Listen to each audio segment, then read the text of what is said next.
Yes. I wish I worked there. This is, I don't know how much Heather has told you, but this is what we call our Google Plus Hangout. Okay. Have you heard of Google Plus by any chance? No. Well, you've heard of Google, I'm sure. No. It's huge, yeah. This is where we have about 90 million people registered users of Google Plus. Okay. And we do this thing called a Hangout, and there's a maximum of 10 people in the Hangout. Okay. They're from all over the world. Okay. And this is a way for us to hang out and talk to our audience, but also to it's broadcast out to the potentially the 90 million people that are out there. So we want to tell them what an awesome movie The Artist is. Thank you. I have seen it personally. I absolutely love it. Congratulations. Thank you very much. It's amazing. And I was just trying to explain to a few people in the Hangout, they haven't had a chance to see it yet, but I said, oh my God, we're going to get the director to come to sit down and talk to us about it. So I think I have a couple of questions, but I want to ask you, first of all, we're all curious, how in the world did you sell this movie in the beginning? I'm sure you've been asked this question a lot, but it's a silent movie. It's black and white. It's like, how did that come about? I had that desire for a very, very long time, but I think so many people told me it was not doable. It was just impossible. I think I didn't believe myself. And after the two previous movies I made, which were comedies and big successes in France, maybe I was more confident and I convinced myself. But they were talkies, no? Yeah, sure, they were talkies. But what I mean is I needed confidence maybe, and I needed to be really convinced myself. And when I was convinced and I say, okay, this is the next movie I'm going to make for real, in a way it was much easier. And I've been very lucky to find a good producer, but I mean I was convinced myself, and I think that's the most important thing. So, and with the producer, we found more or less the money we needed, and he put some money from his personal money, and I agreed to make the movie in 35 days, which is very short, and we found the balance, and we did it. Are you surprised by the attention it's getting and the rave reviews about the film? Did that part surprise you? Because now you've got an Academy Award nomination. That's just incredible. I mean, you have to know that when we did this movie, we didn't have any distributor in the States, in America, and the guys from the crew, they asked us if they would have a chance to just to see the movie. And I remember when we flew back to Paris with Berenice, we were trying to figure out a way to show them to screen the movie and maybe send them a DVD or something. I mean, for us, there was no release in America, so that kind of response was just unexpected. Oh my yeah, gosh. impossible. Well, fabulous. And you spoke about Berenice. This is your wife, who is the beautiful woman in the film. Sure. And she actually was on our show, I don't know, it was last month, and she joked about how, you know, it was a way for you to get her on a movie and not say words, like you wanted her to shut up. No, yeah, I told her that, but as a joke. Yes, of course. Okay, let's see if anyone on Google Plus has a question for you. We do have several people in the Hangout right now. Does anyone have a question for Michel? Question. Yes, Maya. My question is basically, which movies have inspired you? Which one? What's the inspiration? Which movies have inspired you? Oh. Well, it's of course there's the silent movies, and especially the 4 or 5 last years in the American silent movies, silent era. And for example, movies like the Murnau's American movies, Sunrise and City Girl, the Von Sternberg movies like Underworld or Dogs of New York or The Last Command, the John Ford movies like For example, the Frank Borges movie. But it's a little bit wider. I mean, all the Hollywood classical movies from the 20s to the 50s, like Singing in the Rain was an inspiration, Sunset Boulevard, Citizen Kane. I mean, all the great Hollywood classical movies inspired me. And I think it's a movie about silent movies, but also about Hollywood, and not just Hollywood in the 20s. I mean, even if the action is set in the 20s, it's more. It's a little bit wider. Story. Yeah, quite, exactly. Transcendent of the time. Exactly. Also, A Star is Born, and yes, absolutely. Have you had a chance to sit down and meet the people, Scorsese, Alexander Payne, all of these?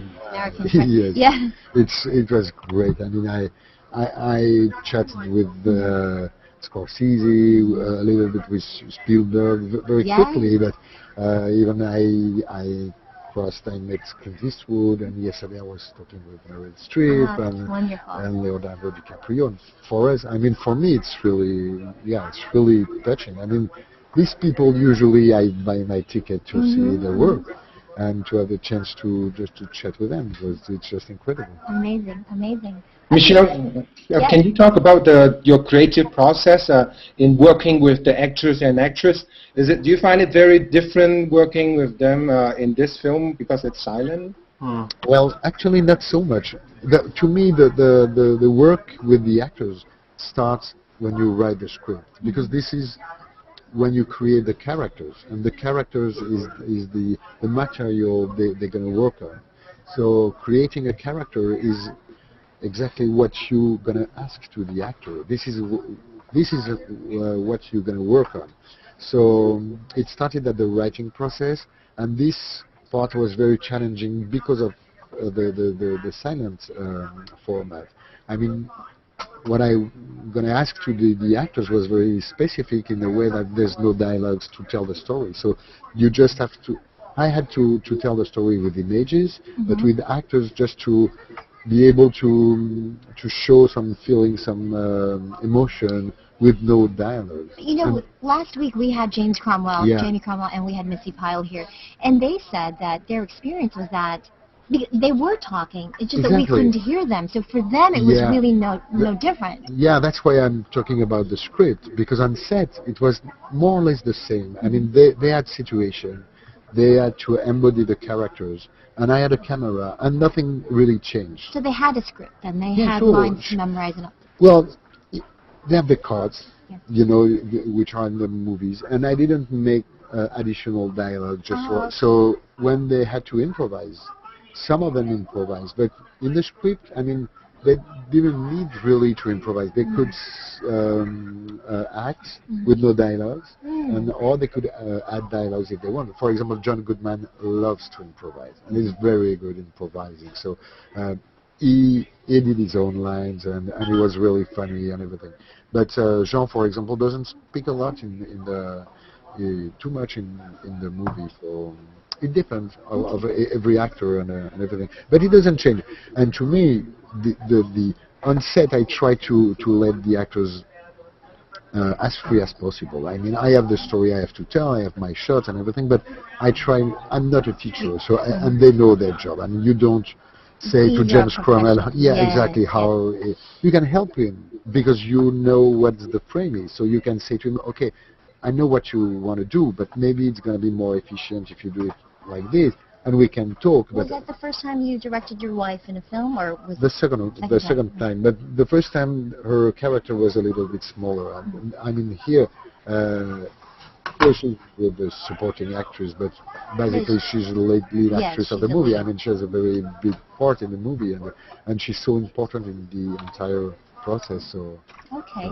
I have one last question. I know you have to go. We're getting called to go away. Roddy McDowall. I don't want to give it away if you didn't see the movie, but he is in the film for a little bit. Malcolm McDowell? I'm sorry. I'm sorry. No, Malcolm McDowell. Yes, I'm sorry. Yeah, he's great. But it's a cameo. I was like, oh, I wanted to see more, but wasn't sure if it was written differently. No. Actually, what happened is this. During the casting process, I met him. The casting director called me and he said he wants to meet you because he heard about the silent movie and he was very intrigued. Okay. So he came in the office. I mean, he talked, and he's Malcolm McDowell. I mean, he's fascinating. So I was listening to him and I was watching him. But all the characters he could play were already casted. I mean, the John Goodman, James Cromwell, and even the butler, Ed Lauter.